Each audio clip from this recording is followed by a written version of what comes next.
Bienvenue aux capsules de Julie. Aujourd'hui, je suis en présence de Jonathan Garnier, le chef propriétaire de la Guilde culinaire. Aujourd'hui, on fait une recette aux saveurs espagnoles. Tout à fait. On va faire un sandwich à la catalane. Okay. Donc, on mélange l'Italie et l'Espagne. On a 2-3 petits produits qui viennent des deux régions. On va utiliser bien sûr un petit pesto rosso, donc un pesto de tomate, donc très italien. Et un ciabatta, un pain ciabatta qu'on utilise qui est un pain italien au départ aussi. Par contre, on va utiliser de la saucisse espagnole, donc du chorizo, qu'on a découpé assez finement, qu'on va démarrer tout de suite à la poêle, comme ça va commencer à cuire. Ce qu'on veut, c'est le rendre croustillant, crispy. À la Guilde, on donne des cours de cuisine espagnole, tapas, paella, etc. Mais tapas, moi, c'est un cours que j'affectionne particulièrement.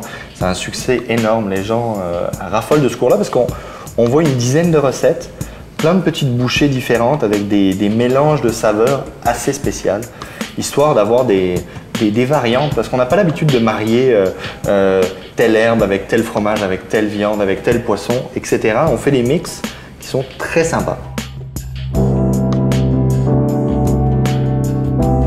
Pendant ce temps, on va se faire une petite omelette. Une omelette? Je te fais casser les œufs directement, les œufs que tu as là, dans le bol.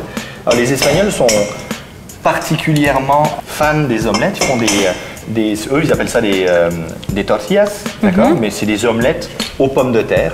Donc, souvent dans un bar, tu vas avoir une omelette froide, coupée en morceaux, que tu vas manger avec ton verre de vin. Oui, à l'apéro. À l'apéro. Non, c'est... Ma grand-mère fait ça. Elle vient du Pays Basque. OK. Frontière France-Espagne. Tout à fait.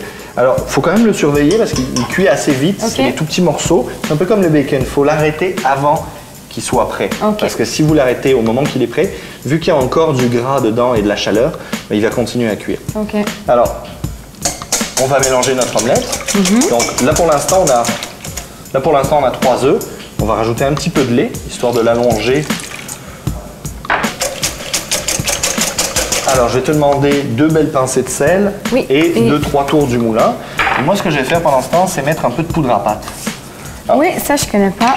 Poudre à pâte directement dans l'omelette, c'est vraiment le fun. Parce que ça nous permet d'avoir un côté... j'ai mis à peu près l'équivalent d'une demi-cuillère. Ça va nous permettre d'avoir une omelette très légère. Elle va gonfler. Alors, tu vois, juste avant de continuer, mon chorizo ici, il est prêt. Donc, ce qu'on va faire, c'est simplement réserver notre chorizo pour l'instant. Là, ce qu'on va mettre, un peu de beurre mi-crio. Est-ce que tu connais le beurre mi-crio? Non. Le beurre mi-crio, c'est du beurre de cacao. Alors, c'est un fabricant de chocolat, Cacao Barry, qui fait ça. Oui, qui connaît. Mais ça, c'est du beurre de cacao, 100% naturel. Il n'y a que du gras de chocolat. Ça n'a aucun goût. Ça ne goûte pas le chocolat. Mais c'est une poudre. Ce qui est intéressant, c'est qu'ils l'ont transformé en poudre. Tu vois, on dirait c'est une farine. Donc, si tu y touches, dès qu'il y a de la chaleur, ça se met à fondre. Contact, instantanément. Instantanément. Donc, ce qui est intéressant, c'est que si j'en mets dans ma poêle, tu vois que ça fond. Puis ça se transforme un peu comme de l'huile. Ça me permet d'avoir une qualité de cuisson aussi belle que le beurre, mais sans jamais le brûler. Mon omelette ici. Oui. Alors notre omelette, tranquillement, elle va gonfler. Oui. Alors on va venir simplement de temps en temps vérifier sur les bords que rien n'accroche. Faut pas y aller trop fort, hein. Un feu moyen à doux, ça va être parfait. Dès qu'elle a, tu vois là, elle a créé une petite couche au fond. C'est le temps de rajouter mon chorizo. Ce que je voulais pas, c'est que mon chorizo soit directement en contact avec la poêle au fond. Donc là, on vient mettre notre chorizo un peu partout. Alors, on a une mayonnaise maison et un pesto aux tomates rosso. Tout à fait. Donc, une belle cuillère de chaque ou 2.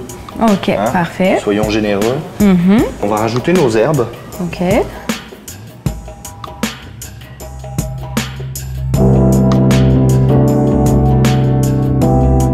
Alors tu vois, c'est le temps de rajouter le fromage. Notre omelette est encore très légèrement baveuse sur le dessus. Ça va être parfait. Alors, on y va. Que d'un côté. Et donc là, tout ce qu'il va falloir faire, c'est retourner notre omelette. D'accord? Alors, ce qui est le fun, c'est que elle est assez ferme quand même, tu vois, elle a une belle coloration. Mais j'ai pas de morceaux de chorizo qui ont brûlé au fond. Tu vois, donc en la cuisant en 2 temps, c'est parfait. Là, ce qu'on va venir faire, c'est simplement déposer notre omelette